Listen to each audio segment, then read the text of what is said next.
pro boxing fans here with Sensation, who's just signed with Queensbury Promotion in Moses Itauma. Moses, I've been in the game for a little while. I've heard your name bandied about in the last year or 18 months quite a bit. Massive amateur pedigree. First of all, how are you feeling signing with Queensbury, making your debut on the 28th of Jan? Yeah, it's exciting times. Been boxing since I was 9 years old, 10 years old. So yeah, I think it was time to make that transition into the pros. It's exciting as well. Something as big as my pro debut and my brother's first title fight, I think makes it all the more sweeter. I know what you've achieved in the amateur games. The reason why there's a lot of hype behind you, but for people that haven't, just to tell people what you've done in the past. I won 2 national titles, 3 European golds, and a world title. Nice. I was going to ask you though, there's a lot of things on social media in regards to this whole Mike Tyson breaking Mike Tyson's record, being the youngest heavyweight champion.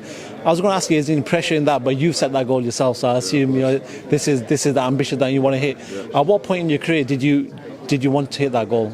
Well, until I was mid-COVID. I was studying Mike Tyson, and then I was watching a documentary of him, and it said that he broke, I think, I'm not too sure if it was Floyd Patterson, Muhammad Ali's or someone's record, and then he became the youngest heavyweight world champion. And then I searched it up, and then obviously it said 20 years, 4 months and 23 days or 22 days, and I was like, yeah, I'm gonna have a go at that.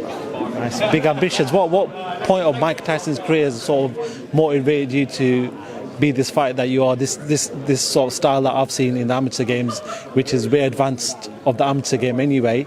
But at what point of Mike Tyson's career are you watching and you thinking, wow, I can be like that? It's never been like, oh, I can be like that. I'm always striving to be better than someone. But yeah, no, I've never tried to be comparing to someone else. I've always tried to be myself and set my own path. And yeah, I don't really know how to answer that question. I'm sorry. That's cool. A lot of people have talked about the sparring stories. We've heard about you obviously sparring Anthony Joshua, Joe Joyce, Lawrence Okolie, quite a lot of big names, all the current heavyweights out there. At what point, and you've said it there, that some of them you came on top.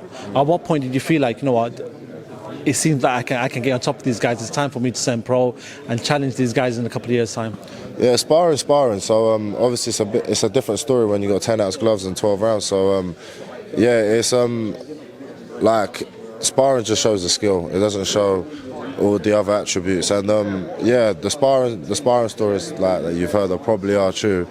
But yeah, no, turning pro, we get to see the difference between the sparring and the fights.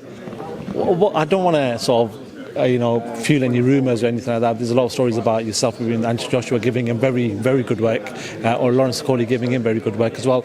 But what have you learned from these guys being in with these big boys? I've learned a lot. I've learned a lot. I think I've probably learned my most with Lawrence Okolie though, because I was in 2 whole camps with him. Yeah, timing. Lawrence Okolie defo taught me the timing, like never to rush anything and to just box. And if the knockout comes, then the knockout comes. But yeah, with AJ, I only done a couple rounds with him. But obviously he had other sparring lined up, so obviously he didn't use his full tank on me. But yeah, no, I feel like with AJ it was good sparring as well, yeah. I want to just move on to AJ quickly. Do you feel like he's got it in him to be a world champion again? That's a good question. I'm not too sure. I don't think AJ beats Fury, but I do feel like he beats all the other heavyweights out there. But yeah, no, we'll see. It's in AJ's hands. Does that include Joe Joyce though? I've asked everyone. The question is Joe Joyce a big problem in this division, and everyone has said yes, this guy is a massive problem in the division. You've obviously sparred him, you've been in there with him. Is he a problem in this division? Yeah, they're calling him Juggernaut for no reason. Like, he has got a good chin, he's got good power, and his work rate is relentless. But yeah, nah, he is a problem, 100%. Final one for myself, because I think you've got to go and do BT, is Tyson Fury. Who beats him? Does anyone beat him? I don't think anyone does, I can't lie. No? Maybe a Moses Itauma in 2-3 years time? Maybe a Moses Itauma, but he'll probably be long gone by the time I'm up there. Cool. Moses, I know you've got to go now. Thank you very much for talking to Pro Boxing fans. No doubt we'll be around you a long time. You're going to be fighting 8 times this year, so we'll be around you a long time. Thank you very much for talking to Pro Boxing fans.